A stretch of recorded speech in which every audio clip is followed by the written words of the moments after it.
Robots का नाम सुनते ही आपके जहन में इंसानों से मिलते जुलते रोबोट्स आते होंगे और आप यही समझते होंगे कि शायद बेहतरीन रोबोट सिर्फ इसी सूरत में बन सकते हैं। लेकिन इंजीनियर्स ने जानवरों से मिलते जुलते ऐसे रोबोट्स भी तैयार किए हैं जिन्हें देखकर आपको यकीन ही नहीं आएगा कि साइंस इतनी तरक्की कर चुकी है। आज की इस वीडियो में हम मुख्तलिफ जानवरों की सूरत पर बनाए गए चंद हैरत अंगेज रोबोट्स को देखेंगे। चलिए तो शुरू करते हैं आज की ये वीडियो। फेस्टो एक जर्मन कंपनी है जो ज्यादातर ऑटोमेशन के प्रोजेक्ट्स पर काम करती है।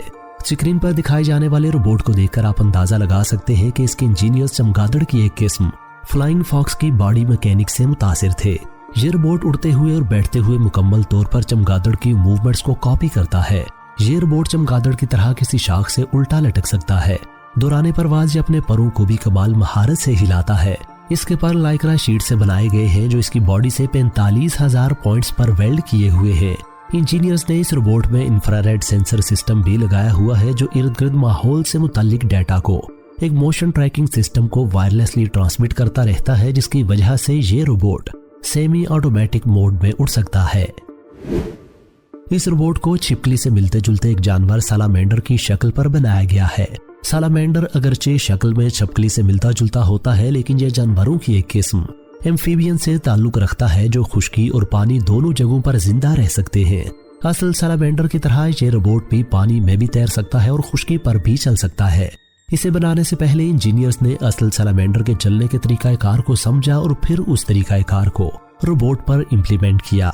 इस रोबोट को स्विट्जरलैंड के इंजीनियर्स ने डिजाइन किया है, जिन्होंने इस रोबोट के ढांचे को 3D प्रिंटर की मदद से तैयार किया। इसके डिजाइनर्स का मानना है कि यह रोबोट ऐसे सर्च एंड रेस्क्यू ऑपरेशन में मददगार साबित हो सकता है जिसमें रेस्क्यूअर को खुश्की और पानी दोनों जगहों पर मूव करना हो। ये ड्रोन रोबोट पेरेग्रिन फाल्कन की शक्ल का रोबोट है जो उड़ने के लिए अपने परों को बिल्कुल फाल्कन की तरह हिलाता है। इस रोबोट का मकसद छोटे मोटे परिंदों को डराकर किसी मखसूस इलाके जैसा कि एयरपोर्ट से दूर रखना है। परिंदों को डराने के लिए दूसरी जितनी भी टेक्निक से इस्तेमाल की जाती है उनमें परिंदे उस तरीकाकार से मायूस होकर डरना छोड़ देते हैं। लेकिन फाल्कन परिंदों का कुदरती शिकारी है, लिहाजा वो उसके रोबोट से हरगिज मायूस नहीं हो सकते। ये रोबोट खुद से ऑटोमेटिकली नहीं उड़ सकता, बल्कि इसे रिमोट कंट्रोल के जरिए से कंट्रोल करके उड़ाया जाता है। इस रोबोट का वजन 750 ग्राम है और इसे कैनेडियन कंपनी एरियम एनालिटिक्स ने डिजाइन किया है। ये रोबोट्स ना सिर्फ देखने में तितलियों से मिलते हैं बल्कि इनका बिहेवियर भी तितलियों जैसा है। इन रोबोट्स का वजन इंतहाई हल्का सिर्फ 32 ग्राम है। ये रोबोट्स उड़ने के लिए सर्वो मोटर्स और बैटरियों का सहारा लेते हैं। तितली नुमा ये रोबोट्स एक ही जगह पर कसीर तादाद में उड़ने के बावजूद आपस में एक दूसरे से टकराते नहीं है। इसकी वजह इन रोबोट्स की इंटेलिजेंट नेटवर्किंग है। जिस कमरे में इन रोबोट्स को उड़ने के लिए छोड़ा गया है उस कमरे में 10 कैमरे इन तितलियों की पोजीशन और मूवमेंट को मॉनिटर करने के लिए लगाए गए हैं। वो कैमरे इस डाटा को एक सेंट्रल मास्टर कंप्यूटर को ट्रांसमिट कर देते हैं जो इन सब तितलियों की मूवमेंट को कोऑर्डिनेट करता है और इस तरह तितलियां आपस में और दूसरी रुकावटों से टकराने से महफूज रहती हैं। इस रोबोट को भी जर्मन कंपनी फेस्टो ने ही बनाया है। ये रोबोट मार्च 2018 में मुतारफ करवाया गया। मकड़ी की शक्ल का ये रोबोट देखने में असल मकड़ी के बरक्स बहुत पुरकशिश है। ये रोबोट 2 मुख्तलिफ तरीकों से हरकत कर सकता है। पहले तरीके में ये रोबोट अपनी 6 टांगों की मदद से किसी भी समत में चल सकता है। दूसरे तरीके में इसकी टांगें व्हील्स की सूरत इख्तियार कर लेती हैं और ये रोल होकर और ज्यादा स्पीड से चलने लगता है। पहले तरीके से ये किसी भी तरह की सरफेस पर चल सकता है, लेकिन दूसरे तरीके से ये सिर्फ स्मूथ सरफेसेस पर ही रोल हो सकता है। बायोनिकॉप्टर नामी इस रोबोट को भी जर्मन कंपनी फेस्टो ने डिजाइन किया है। ये रोबोट पानी के चश्मों पर उड़ने वाले ड्रैगन फ्लाई से मिलता जुलता है। ये रोबोट भी असल ड्रैगन फ्लाई की तरह 4 परों की मदद से उड़ता है, जो कि उड़ने का बहुत पेचीदा तरीकाकार है। इस पेचीदा तरीकाकार की बदौलत ये ऊपर नीचे दाएं बाएं और आगे पीछे हर तरफ आसानी से उड़ सकता है। इसके अलावा ये हेलीकॉप्टर की तरह हवा में किसी एक जगह खड़ा भी रह सकता है, लेकिन हेलीकॉप्टर को आगे बढ़ने के लिए अपने हेड को थोड़ा सा झुकाना पड़ता है, जबकि बायोनिकॉप्टर बगैर किसी तरफ झुके उस समत में उड़ सकता है। हमेशा से ही पानी के नीचे काम करना इंसानों के लिए बहुत मुश्किल रहा है।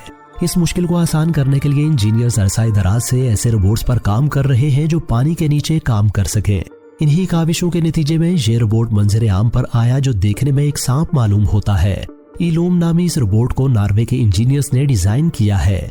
इलूम का मकसद समंदर के फ्लोर पर रिसर्च करने में इंसानों की मदद करना है। ये रोबोट बहुत देर तक पानी के नीचे रह सकता है और इसे इंसानों के बरखिलाफ थोड़ी थोड़ी देर बाद सांस लेने के लिए पानी से बाहर निकलने की जरूरत नहीं होती। इस रोबोट को सांप की शक्ल देने की एक खास वजह है। अपनी मखसूस शक्ल की वजह से सांप को पानी के अंदर चलने में बहुत आसानी रहती है। ये रोबोट भी इसी शक्ल का फायदा उठाते हुए समंदर के अंदर मेंटेनेंस वर्क कर सकता है। इसके ऑपरेशंस को बाहर से सुपरवाइज करने के लिए इस पर कैमरे भी लगाए गए हैं। इस रोबोट का डिजाइन कस्टमाइजेबल भी है, जिसकी वजह से इसके साथ मुख्तलिफ किस्म के टूल्स भी अटैच किए जा सकते हैं। इंसान की जुस्तजू इसे बेताब रखती है कि वो समंदर की फ्लोर के बारे में ज्यादा से ज्यादा जान सके। इस सिलसिले में उसने अपनी मदद की खातिर कई रोबोट्स बनाए हैं, जिनमें से एक क्रैबस्टर CR200 है। इस रोबोट को कोरियन इंजीनियर्स ने डिजाइन किया है। क्रैबस्टर CR200 को कोरियन पेनिनसुला के साहिली इलाकों की पेट्रोलिंग करने के लिए बनाया गया था। इस इलाके में समंदर की सतह के नीचे बहाव बहुत तेज होता है, जिसकी वजह से यहाँ स्विमिंग करना बहुत दुश्वार होता है। लेकिन इस रोबोट को ऐसा करने में कोई मुश्किल पेश नहीं आती। ये रोबोट, जैसा कि अपने नाम से ही जाहिर है, केकड़े से मिलता जुलता है। इसे इस सूरत में बनाने का मकसद ये था कि ये खुश्की और पानी दोनों जगहों पर आसानी से चल सके। ये रोबोट पहली मर्तबा 2016 में मंजर आम पर लाया गया। इस रोबोट का वजन 600 किलोग्राम है और ये पानी में 1.5 किलोमीटर फी घंटा की रफ्तार से चल सकता है। इसकी अगली 2 टांगों को चलने के अलावा पानी में मुख्तलिफ काम करने के लिए भी इस्तेमाल किया जा सकता है। इस रोबोट को भी जर्मन कंपनी फेस्टो ने ही डिजाइन किया है। ये रोबोट कैंगरू से मिलता जुलता है और बिल्कुल उसी की तरह छलांगे मारकर चलता है। छलांग लगाने से मिलने वाली झटके की एनर्जी को अपने अंदर स्टोर कर लेता है और अगली छलांग लगाने के लिए उसी एनर्जी को इस्तेमाल करता है।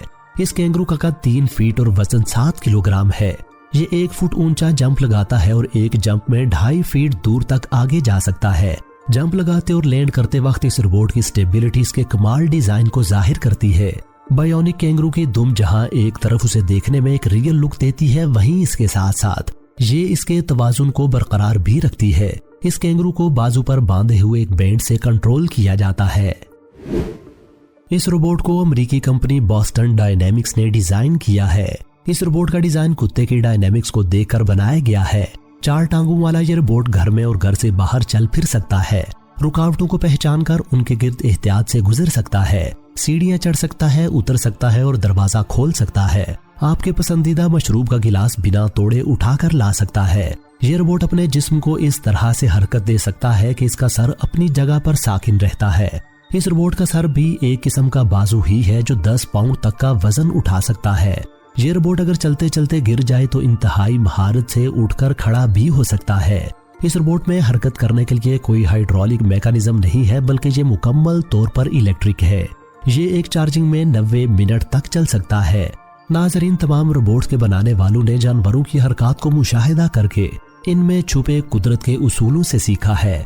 ये एक हकीकत है कि असल तख्लीक कार सिर्फ अल्लाह की ही जात है और इंसानों ने जो कुछ भी बनाया है वो अल्लाह की तख्लीक करदा चीजों को देखकर बस नकल ही बनाई है। फतबारकल्लाहु अहसनुल खालिकीन। बहुत ही बाबरकत है अल्लाह, जो सब कारीगरों से बढ़कर कारीगर है।